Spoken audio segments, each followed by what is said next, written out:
and I've come to an understanding, but I needed confirmation from you. DMT is a portal to the template realm, correct? The portal to? The template realm? Well, it's actually the portal to many different things. It depends upon the dosage. Okay. It'll take you to different states, it'll take you to different places, it'll open doors at different levels and have you interacting with different things. The dosages must be precise and matched to the different frequency levels in order for you to have the different experiences. One of them is definitely the template level, but not all of them. And Ibogaine, is that a direct doorway to the higher mind? No. No, okay. I had a question about the Anunnaki. Yes. And Enki specifically. Enki. Enki. Yes. Sorry. He's not Inky. Yeah, Enki. Enki. Enki, okay. Yes. He engineered our species, correct? He specifically engineered our species? I was reading information. Partly connected, partly responsible, partly involved, but not totally. Okay. And I understand that we existed on, our consciousness existed on Mars previously to this Long time ago in your terms of time, yes. Correct. Did the, First Maldek. Right, first Maldek. Then Mars, then Earth. As, in a sense, the group souls moved through the system in different incarnational periods when each of those worlds was habitable. Okay. And did the Anunnaki have anything to do with our engineering of our physical being on Mars? No. And Maldek? No. Okay. And I was also, my last question is, I understand that the Sirius star system is gravitating towards our solar system, and I was wondering the spiritual meaning behind that. Well, they are the higher mentorship. The idea of the connection between Earth and Essassani, my world, and Sirius is a triad.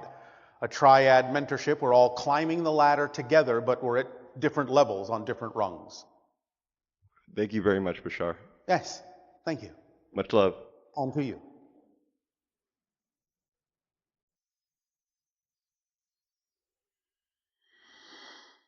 Hi, Bashar. And you, good day.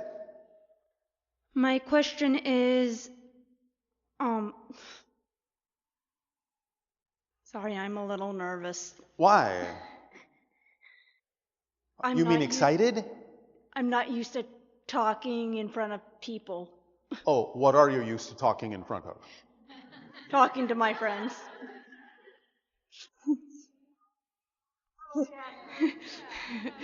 There is nothing to fear. One of my questions is, what is my Palladian self doing? At this particular moment? Yes. You have five Pleiadian connections. One is teaching, one is traveling, one is waiting to meet a friend, one is involved in a very deep and complex research experiment, one is observing a particular civilization, deciding whether or not to make contact. Will that do? Yes. Anything else? Nope. Well, thank you.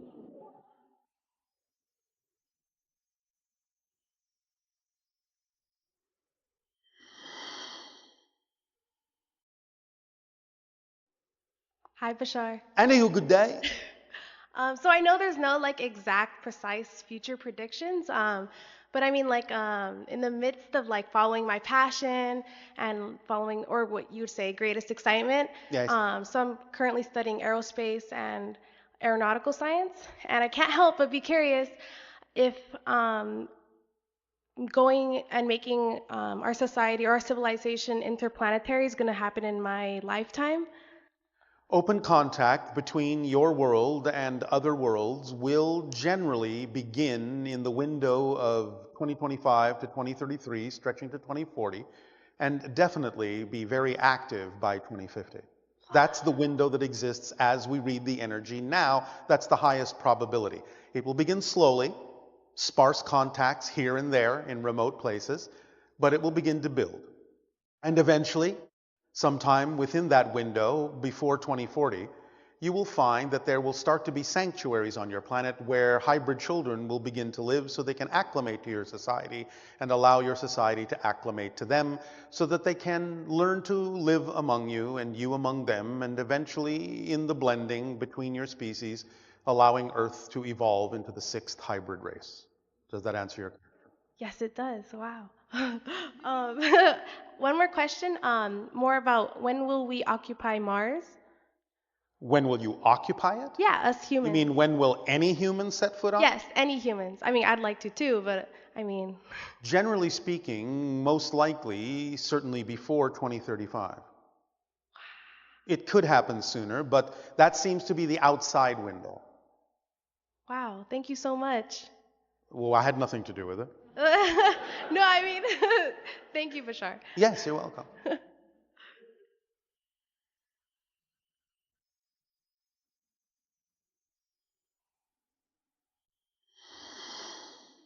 Hello, Bashar. And you, good day. So you mentioned a civilization called Kachina. Is it Kachina? Kachinas. Kachinas. Not exactly what you would call a civilization. They are a type of interdimensional being. They exist in a dimension that you would consider to be in between other dimensions, like the connecting network between dimensions. They live in that dimension. They are of spirit, but also of something slightly different than that. They are archetypal expressions, symbols, and reflections with autonomous consciousness that has to do with ancient times, ancient wisdom, eternity, and other kinds of ideas and energies. And many people can connect to them through different kinds of spiritual practices, especially those that have to do with connections to nature and the earth. So yes, what about them? Okay. Yeah, just they sounded unique in the sense that you said intradimensional. So Yes. it's like the way they sit or the way they exist. They exist in the borders between different dimensions, which is, as I said, a dimension unto itself, but a unique one, a different one. Yeah, that's really interesting.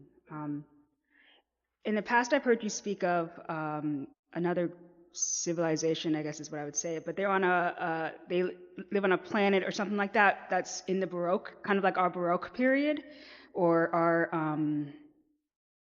trying to think of how I would describe that, but I don't know. I was wondering if you remember, or if Speak up, speak up. Yeah, if I was wondering if you could remember or tell me the name of that civilization. Again, your definition? Yeah, they exist in like they live out like their culture. It's very similar to our Baroque period. Oh, you are talking about the civilization around Barnard's star. That sounds close. Yeah. Yes. Okay, so Their civilization in their evolution is similar to what you call your Renaissance era. that's it, Renaissance. Okay. Yes. When we have, say, full disclosure or Yes. that, will we be able to interact with them? Not for a while. You have to become more like us so that you can travel on your own to their solar system and become their UFOs. We are, in a sense, leaving their civilization alone so they can be one of the first interactions and contacts that Earth has of other civilizations, similar to the way that we contact other civilizations. So they are your test case. Okay, cool. So my next question is about belief systems, I suppose. Yes? So I have a fear, and this fear, I'm not afraid of what happens after I die. Yes. I'm afraid of how I will die. Well, how do you imagine that you will die that seems so fearful? I don't know. I don't know how I'm going to die, so it scares me, the idea of, say, maybe pain or... So you are saying that you simply prefer not to experience pain. Is that what you're saying? Yeah, That you would like to die simply and easily. yeah. All right, well then go ahead and do that. Okay. What is it that you believe will determine that transition? Yeah, and I think that's maybe it, is that I think that it's set up for me. Like it's something that is inevitable, and when that happens, So you understand that you set it up, yes? Yeah. Yeah. So do you believe that you chose a particularly nasty way to die? Well, I see I don't think anyone comes in saying, I want to die like this. Oh, but sometimes they do, because it depends on what purpose that serves. Now, yes, it's true, for the most part, people may forget that they have a choice and have made a choice, and so they may just simply let it run its course and experience the idea of pain. But since you're asking the question, that obviously means you have some conscious recognition that it's possible to change that. Yes? Yeah. Or you wouldn't be asking the question. You wouldn't even consider the possibility that you might be able to consider something different. So the fact that you can ask the question is usually an indication that you can choose right now a way that would work better for you. Yes? Yeah. So how would you like to transition? In my sleep. Which means what? Like, In your sleep, or floating in a pool? Or... like just peaceful, just like Yes, real all chill. right. Yeah. Well, then again, there is nothing preventing that. If you believe that it doesn't really serve you, if there's no lesson to be learned that you can't learn in life by experiencing the idea of a painful transition, then there's no need to experience it that way. Yes? And remember, in that sense, death is really just like waking up from a dream, because physical reality is a dream. You do understand that you're in spirit right now, yes? None of you leave spirit. That's your natural state. You are just dreaming that you've left. That's what physical reality is. A portion of your greater being in non-physical reality is pretending that it's no longer in the spirit realm. But you are there right now, the greater portion of you. And this portion that is seemingly the whole of your identity as a physical being, to the version of you that is in spirit right now, is just about the same as the size of your fingernail. That's your physical being, to the spirit that you are. Do you understand? So just like you wake up in the morning from a dream, yes? Is that painful? No. Well, then same idea. You're just going to wake up and go, oh, that seemed so real, but now I know that was just a dream and this is who I actually am. Yes? Yeah. Does that sound more preferable? Yeah. All right. Then it can be that way for you. Unless, of course, you choose to be a masochist. Yeah, I'd prefer... And feel like you need to punish yourself for something at the end of your life. Is that something you believe you need? No. All right. Then there is no need to experience that. Yes? Yeah. It can be over in a blink. In fact, if you really are actually at any point in your life done, all you have to do is lie down and close your eyes and say, I'm ready to go.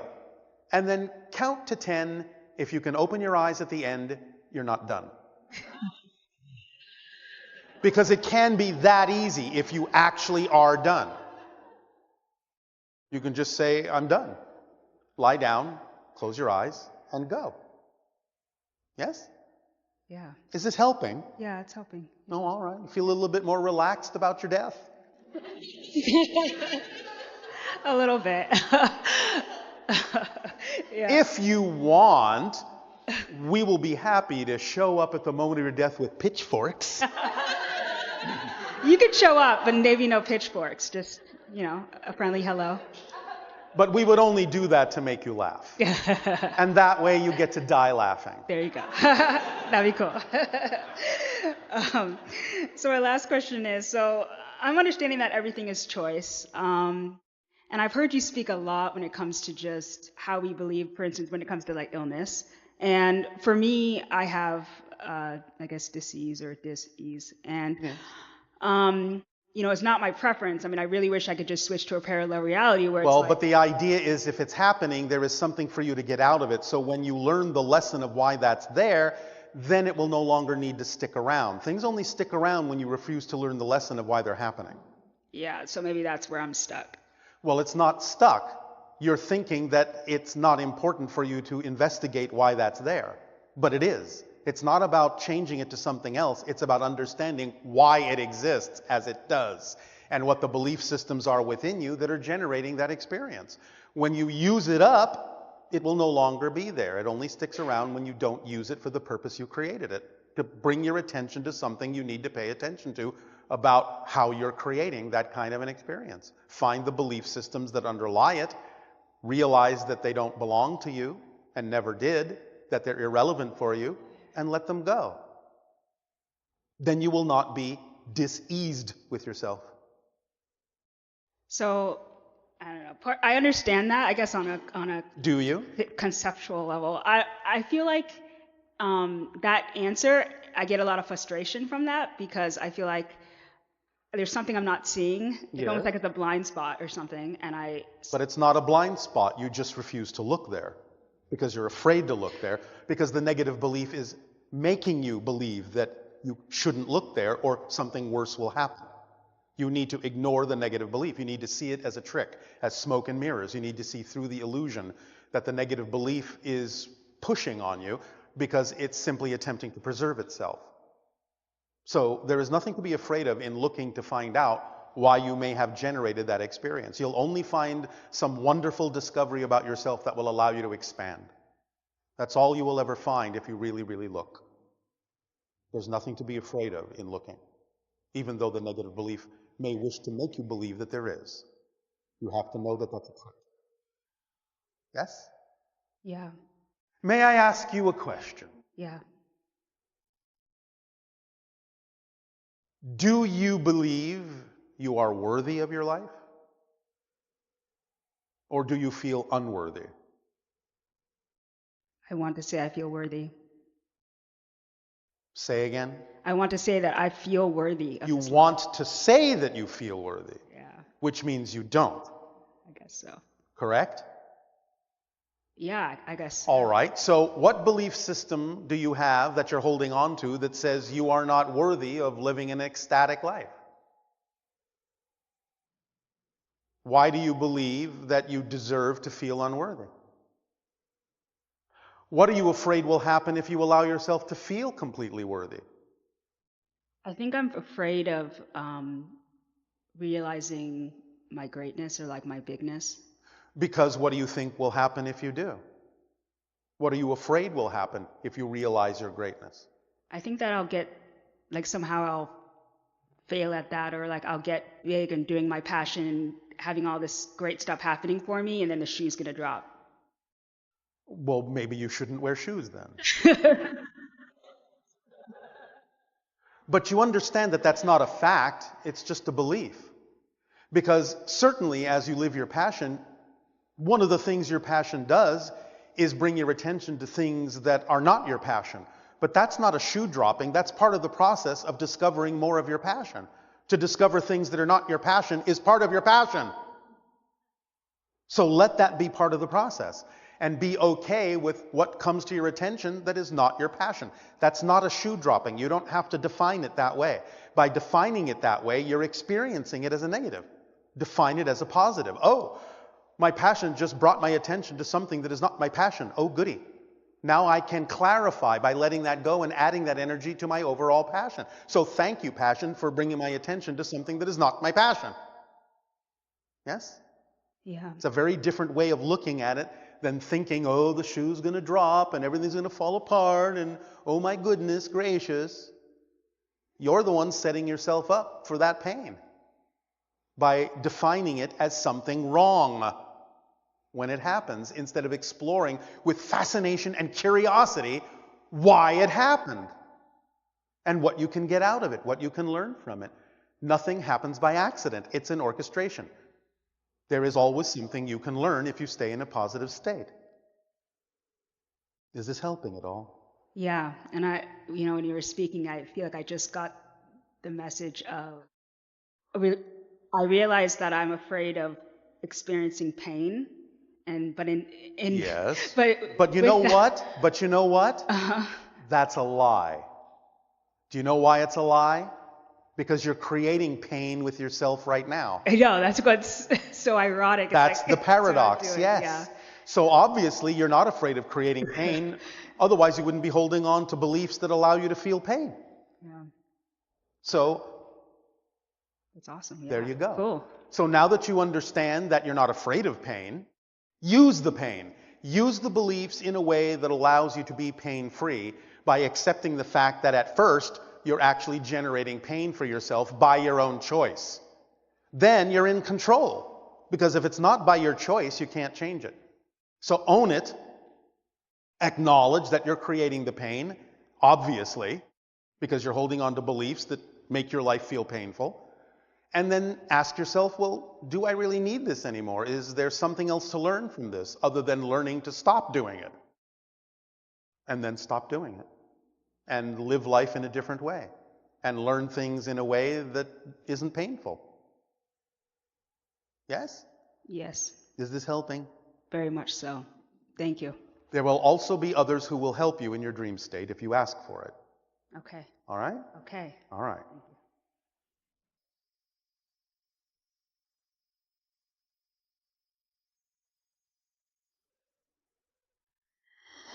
Hello, Bashar. And to you, good day. Thank you for playing with us. This is fun. It is our passion and our pleasure. Thank you.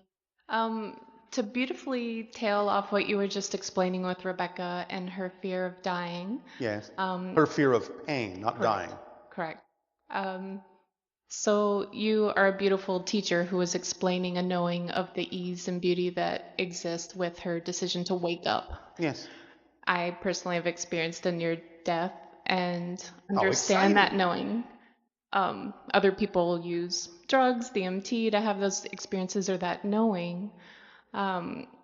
Once we reach that knowing, I mean, you give us manuals. Is there, like in your reality, is there a higher level that's giving you an instruction manual, for example? Like, Yes. The higher consciousness of the Sirius civilization is our mentor.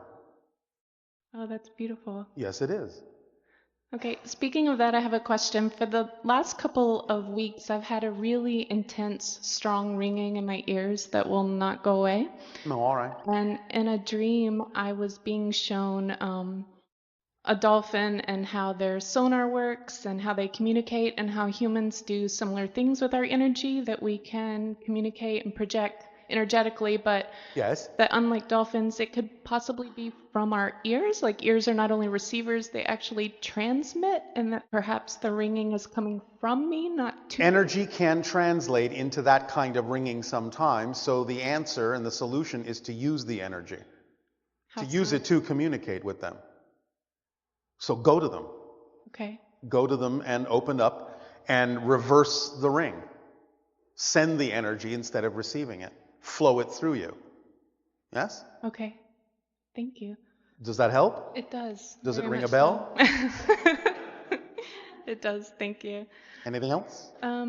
One more silly question. Silly question. Yes. I recently discovered in astronomy there's a constellation called the Swan. Yes, Cygnus. My Cygnus. last name is Swan. Yes. Are there any beings, or is it in a constellation that beings are associated with, just for fun?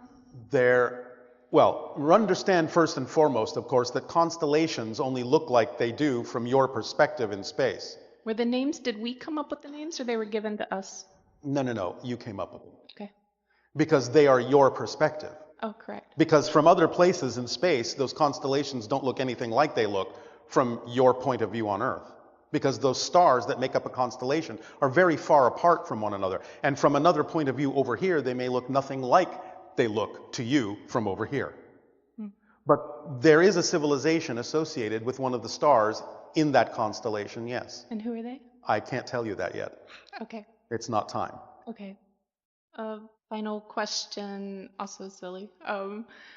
There were some ancient texts I came across recently that said it referred to a time before the moon was here. Was the moon brought to us? Proselenes. Okay. Thank you. Yes.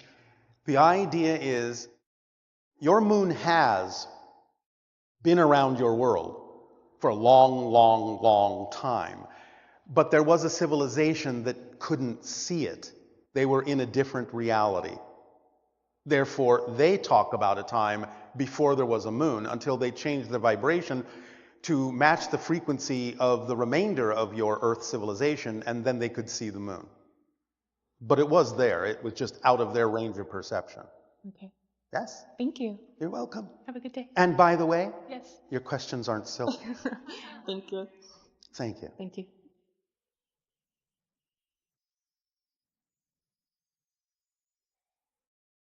Hello and thank you. Good day. I only found out about you 2 weeks ago when I was in I only just found about you right now. Sedona, staying at Bell Rock, and my friend. Speak up, speak up. I'm sorry. I was in Sedona, staying near Bell Rock, and my friend explained who you were, and Yes. I think we had an experience. All right. But my question is, how do you experience the angelic realm? We experience the idea you call the angelic realm as the first reflection of all that is to itself. Does that make sense in your language? Do you understand that the one has no experience of itself? It is completely homogeneous, is completely unaware of itself. There is no self-awareness in the one except for the portion of the one that is self-aware, which we call all that is, which sometimes you call God, goddess, what have you, source. The only way that that happens, that self-awareness happens, is when there is a reflection of an other to compare the self to. Without a reflection of an other, there is no sense of self. Does that make sense so far? Yes. So the idea is that the first reflection that happens in the one that has no self-awareness creates self-awareness, which we then call the all that is. And the first reflection all that is has of itself beyond that point, you call the angelic realm. It's like the first split off vibration of all that is. Does that make sense? Yes. Thank you so much. You are so welcome. Gratitude. Yes.